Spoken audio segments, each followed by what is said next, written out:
So, Michael? Yep. Hi, Michael. It's from Pat. How are you? Good. How are you? Good. Thank you very much for asking. I was actually a quick one with regards to Sales Scripter. Yep.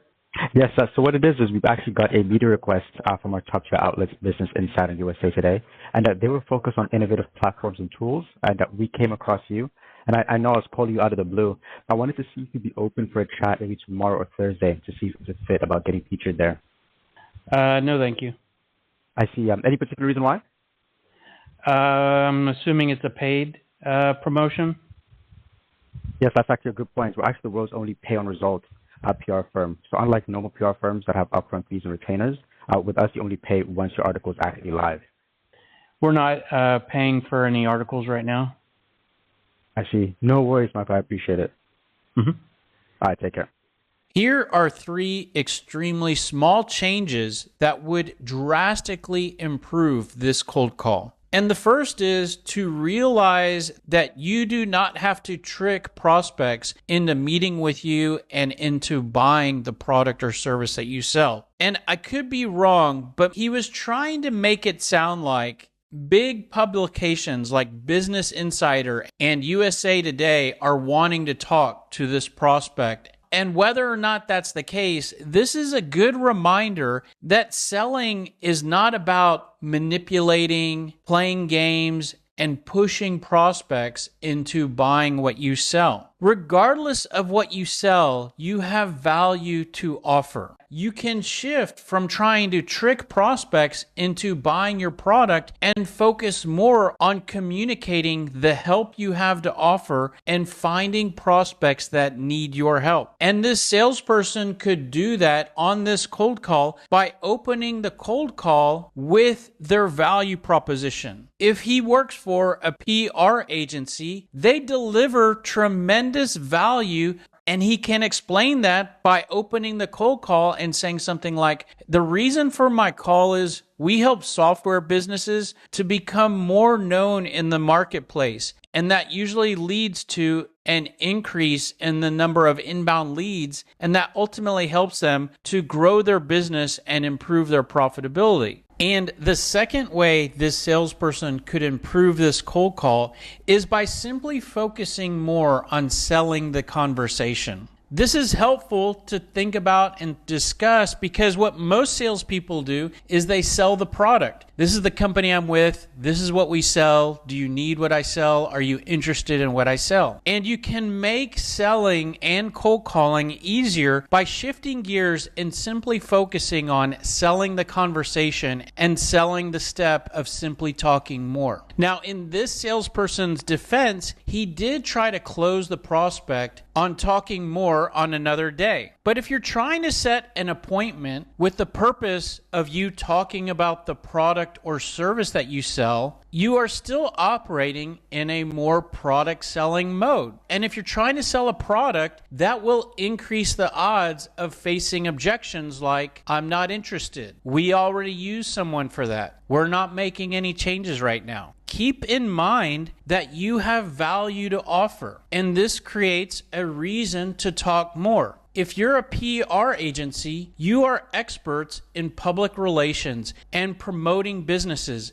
And when you're talking to your prospect, they likely have a need or interest in getting more exposure. There is something to talk about there. There is a reason to have a conversation, and you can sell that by simply saying something like, but I've called you out of the blue here today. I don't know if this is the best time to discuss this. Are you available for a call maybe next Tuesday or Thursday morning to discuss how we're helping other businesses to get more exposure and increase their leads and drive more growth? Now, what I did there is a very small change from what this salesperson said, but it shifts the purpose of the meeting that I'm trying to schedule from me talking about my product to us just having a conversation about the prospect and how we might be able to help the prospect at some point in the future.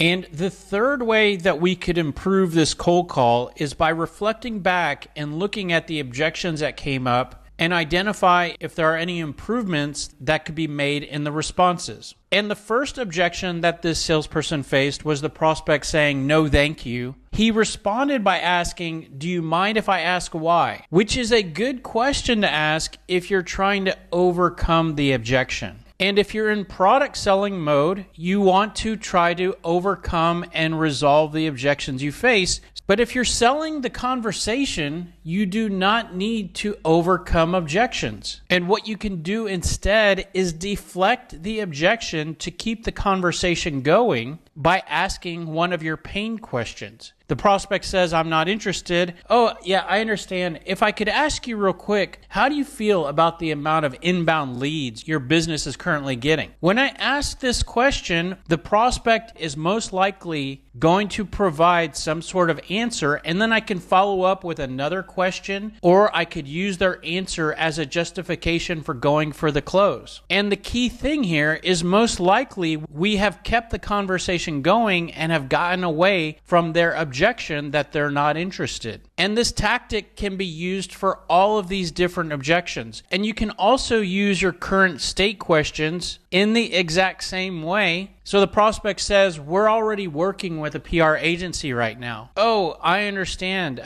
If I could ask you real quick, who are you working with? How long have you been working with them? How's everything going? Have they been able to get you any articles published in Business Insider or USA Today?" And then this salesperson faced another objection of, "We're not paying for any articles right now." And he replied to that in somewhat of a comply type of response by saying, "Okay, thanks, have a nice day." And going back to our sales process, if we are trying to sell the product, the fact that the prospect is not paying for any articles right now is a valid reason to not keep talking. But if we're selling the conversation, that's not a valid reason to stop. And you can explain that in your objection response to the prospect by saying something like, "Oh, yeah, I understand. And listen, I'm not reaching out to you to try to sign you up or sell you anything today. We are just looking to open the dialogue between our two organizations and have a first conversation. We can share some examples with you of how we're helping businesses to get more exposure, increase their leads, and improve their profitability." That way, when you are in a place where you're looking to get articles published, you can know who we are and how we can help. So are you available for a brief call next Tuesday or Thursday morning? And you can use this objection response for all of these different objections. The prospect's not making any changes today. I understand. Let's have a conversation. The prospect doesn't have any budget right now. I understand. Let's have a conversation so when you do have budget, you can know what options are available to you. And if you like these tips and want to implement these for yourself, the first step you can take is to create what we refer to as your building blocks. Because once you have your building blocks, you can then use those to create your cold call script, an appointment script, objection responses, email templates, voicemail scripts, and a lot more. And we provide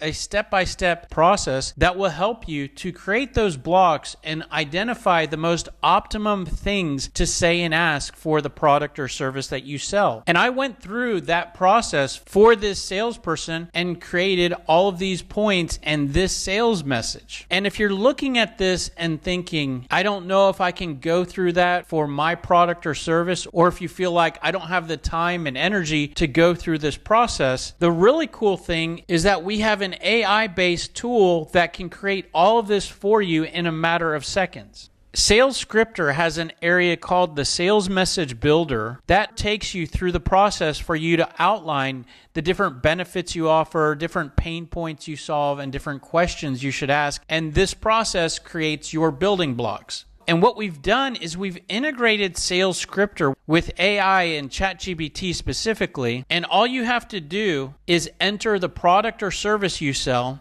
and enter the audience that you're communicating with.